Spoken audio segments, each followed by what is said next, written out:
comes to just our region in general. You know, him and Riot really helped to like boost a lot of the morale of the people around here. Gotcha. If you don't know much about CFL, Smackdown, or CFL, we are a unit, and we stick with our own. And we think that, like, you know, that's a good mentality to have. It's kind of a street mentality, but it's a good mentality. All right, we're going to get into things here. Diddy Kong versus Diddy Kong. Lots of bananas, lots of peanut action, and lots of SDs apparently right off the bat. I don't know if this is a button check going into things, but if it's not, that's a rough way to start off. Yeah, I don't think it is. But, yeah, I don't think it is, but actually, we'll see. Kiki's kind of giving Avenger a run for his money right now. Looking for that down air. He's going to find a true combo there. I believe that's true, but because it's such low percent, it's not going to actually kill off that spike. Bit of a rough start, but we got Kiki hanging in there. Not giving so up, Kiki's not the getting red, tilted. the red one. Okay. So Avenger's the other color. That's right. Got to keep my eye on that tag there. Yeah, yeah. And Kiki is definitely one of the better players here. You know, he's putting in a lot of grinding. There's, I guess you could say, 3 major arcs to the players here, and the amount of tenacity they've each had. So Kiki's been in the final arc of the CFL Smackdown area. Okay.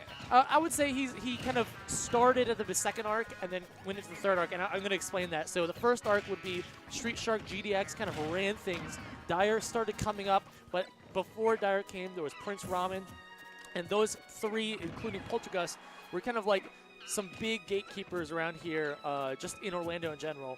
Then we had a second wave, and that became Riot, Leo Hart, a few other players. Yeah, those are some names I'm starting to be familiar with. Exactly, exactly. And then coming toward the end, Kiki started grinding really hard, getting up there. Of course, Dyer was at the top of the game during that period of time as well. Few other players pretty good. But then third arc, I would say, is Goblin Man, Kiki, Dyer, of course, still at the top. And I'm definitely forgetting some people, but you have There's so many people yeah, here, yeah. man. There's, and, you know, it goes in different ways, man, because some people get a little bit burned out of the game, like to play it for fun, like to be here for fun, but not necessarily taking it incredibly seriously. But Kiki's still one of those people who have definitely been taking it seriously. Well, you got to respect the grind, man. That's how you stay consistent. Exactly. That's how going into Ultimate, you know, you get the practice, get your fundamentals down. Yeah. So that I would say there's a few trains of thought when it comes to going into Ultimate. Definitely, you're neutral and understanding this game is very, very important, but it's also like understanding platformers, platform fighters in general is also really important. That's why I would say, like, playing Rivals, it's not going to set you back that far because everyone has to relearn. It's all about looking at your options and then figuring out how you learn quickly. So Absolutely. In this game, I would say knowing your matchups is going to be the most important thing coming up when it comes to Ultimate. But, you know, there's going to be a lot of mechanics in there, like Melee, like all the other Smash games as well. So I'm really excited to see, you know, who of this group is going to do well, who of the old school group is going to do well. Yeah, we're going to see who from Melee comes over, who from Smash 4, maybe PM players, maybe some Rivals players like myself. So, very exciting time. So one of our best Dragon Ball Z players in Orlando, probably his second best, but even kind of close to Beyond Toxin, is this guy named Red X. And I used to play PM with him all the time. Really, really solid player, easily top 10 in Orlando for PM. Gotcha. Never really got into this game other than maybe the first few months, you know, but I was meeting up with him and he was telling me how he's really excited for Ultimate. A lot of FGC heads are actually really excited for Ultimate. So a hodgepodge of a lot of players. So as long as the game's fun, I can't wait to see who's on top and kind of like the story arc that we see afterwards. All right, good weight there on the air dodge. We're definitely seeing a much closer game. You know, it helps to not be down an entire stock in the very beginning. Yeah, oh, of course, man. So because Avenger kind of pulled out the momentum toward the end of the last game, really kept it going this game, and he actually has a little bit of a lead here on Kiki. And those leads are just going to add up when you have that rage factor, man. It's easier to combo with a little percent. Yeah, absolutely. Here we go. It's a lot more percent right there, 48%. I mean, this is around the point where you can get, like, banana down tilt forward smash, something like that, right? 137? Yeah. Oh, you can do a lot of things with this, but you also have to remember with Kiki's getting more rage here. You know, Avenger might actually fall out of some kill confirms. So that's why he's probably going to be looking for those up tilts. Right. And look at this situation right there. High rage, you're able to just kill off the top of that hoo-ha. And that's the thing, is like Rage is kind of that double-edged sword where, you know, it helps you get those confirms in situations you otherwise wouldn't be able to.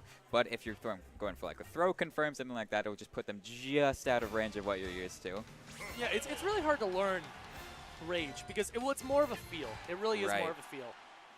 But I think a lot of people are excited that Rage isn't going to be as much of a factor in the next game. Because in this game, it was kind of set up to be a comeback factor. But as we just saw with Avenger right there, it really helped him out. It helped him contain the lead, get more percent, more knockback early on. And so, I mean, it helped him come back from losing the first game. But it wasn't really a comeback factor for Kiki there when he was down. Right. Correct me if I'm wrong, but the way Rage was changed in Ultimate is that it's like at a certain percent. It's like at 100, 120, something like that, and then it's just a set factor that comes in. It's not something that scales quite as much as it does in Smash 4. From what we know, yes. Of course, it's obviously up to change, like subject to change. Yeah, my idea is that if there's an option to take it out, which there could be, it looked like there might be, then the majority of players are going to just want to take it out. You know, yeah, you're having a competitive fighting game. I understand that a lot of like comeback mechanics are built into fighting games, but I think that the competitors really just want to see like the scrap. You know, who's better than who. All right, here we go. Avenger off stage. Yeah, Kiki having a little bit of lead there. Got the good tech, but Avenger gonna tie it up right here. Really liking this patience from Avenger, waiting for the air dodges. Just misses that.